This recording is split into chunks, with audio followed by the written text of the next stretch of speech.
लोगों के रिएक्शन। अंतरिक्ष अनुसंधान संगठन इसरो ने आज सतीश धवन अंतरिक्ष केंद्र श्रीहरिकोटा से PSLV C-57 के माध्यम से आदित्य L1 का सफल प्रक्षेपण किया। इसके साथ ही सूर्य के अध्ययन के मिशन में भारत ने कदम बढ़ा दिया है। आदित्य L1 4 महीने की अवधि में लैंग्रेज 1 बिंदु पर पहुंच जाएगा, जहां पर सूर्य और पृथ्वी के गुरुत्वाकर्षण बल में आकर्षण और प्रतिकर्षण की स्थिति होती है और ये वहीं पर बना रहेगा। आदित्य L1 मिशन का उद्देश्य सौरमंडल की हवाओं और सूर्य के वातावरण का अध्ययन करना है। 2, 1, 0। ये दो तस्वीरें भारत की अंतरिक्ष में ऊंची उड़ान की गवाह हैं। चंद्रयान 3 की सफलता के 10 दिन में ही भारत ने आदित्य L1 को रवाना कर अंतरिक्ष में एक और ऊंची उड़ान भरी है। उत्साह से लबरेज राष्ट्रीय अंतरिक्ष एजेंसी ने आदित्य L1 मिशन की सफल लॉन्चिंग के साथ दुनिया को अपनी बादशाहत का स्पष्ट संदेश दे दिया। इस मिशन का उद्देश्य सूर्य का अध्ययन करना है। आदित्य L1 की सफल लॉन्चिंग के बाद इसरो के अध्यक्ष S सोमनाथ ने सभी को बधाई देते हुए कहा कि ये उनके लिए एक बिल्कुल ही अलग मिशन है। वहीं आदित्य L1 प्रोजेक्ट डायरेक्टर ने इसे सपना साकार होना बताया। The Aditya L1 spacecraft has been injected in an elliptical orbit of 235 by 19,500 km, which is intended very precisely by the PSLV, very unique mission mode here, with the upper stage of the PSLV taking 2 burn sequence for injecting the primary satellite for the first time. So I want to congratulate PSLV. It's a dream come true for Team Aditya L1. And I'm extremely happy that Aditya L1 is injected in the intended orbit flawlessly by PSLV as always. And Aditya L1 solar panels are deployed.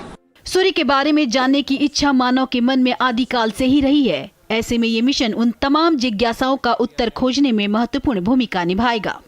अंतरिक्ष यान को सूर्य और पृथ्वी के बीच के Lagrangian बिंदु 1 यानी L1 के चारों ओर एक प्रभामंडल कक्षा में स्थापित किया जाएगा, जो पृथ्वी से लगभग 15 लाख किलोमीटर दूर है। दरअसल लैग्रेंजियन बिंदु वे बिंदु हैं जहां दो वस्तुओं के बीच कार्य करने वाले सभी गुरुत्वाकर्षण बल एक दूसरे को निष्प्रभावी कर देते हैं।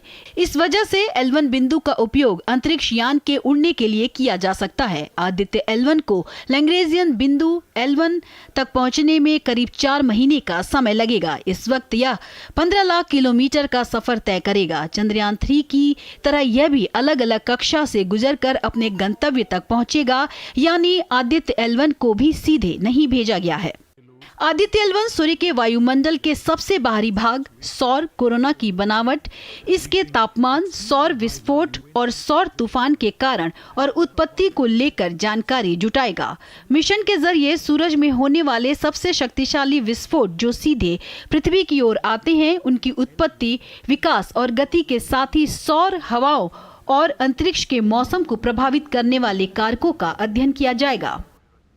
आदित्य L1 अपने साथ 7 वैज्ञानिक पेलोड का एक सेट ले गया है। विजिबल एमिशन लाइन कोरोनाग्राफ सूर्य के वायुमंडल के सबसे बाहरी भाग यानी सौर कोरोना और कोरोनल मास इजेक्शन की गतिशीलता का अध्ययन करेगा। सोलर अल्ट्रावायलेट इमेजिंग टेलीस्कोप नामक पेलोड अल्ट्रावायलेट के निकट सौर प्रकाश मंडल और क्रोमोस्फीयर की तस्वीरें लेगा। इसके साथ ही SUIT UV के नजदीक सौर विकिरण में होने वाले बदलाव को भी मापेगा। आदित्य L1 के 7 पेलोड की खास बात यह है कि ये देश में विभिन्न प्रयोगशालाओं द्वारा स्वदेशी रूप में विकसित किए गए हैं। भारत से पहले दुनिया के 3 देश अमेरिका, जर्मनी और यूरोपियन स्पेस एजेंसी सूर्य पर मिशन भेज चुके हैं। सूरज की तरफ भेजे गए कुल 22 मिशनों में से 14 मिशन अकेले नासा के रहे हैं, जबकि उसने 5 मिशन जर्मनी और यूरोपियन स्पेस एजेंसी के साथ मिलकर लॉन्च किए हैं। हाल के दिनों में चांद के दक्षिणी ध्रुव पर विक्रम और प्रज्ञान की चहलकदमी और अब सूर्य की तरफ बढ़ते कदम ये साबित करते हैं कि भारत न केवल दुनिया के विकसित देशों के साथ कदमताल कर रहा है, बल्कि अंतरिक्ष के क्षेत्र में एक जिम्मेदार महाशक्ति के रूप में उभर रहा है। ब्यूरो इनपुट्स के साथ श्रीहरिकोटा से आयशा खानम की रिपोर्ट, DD न्यूज।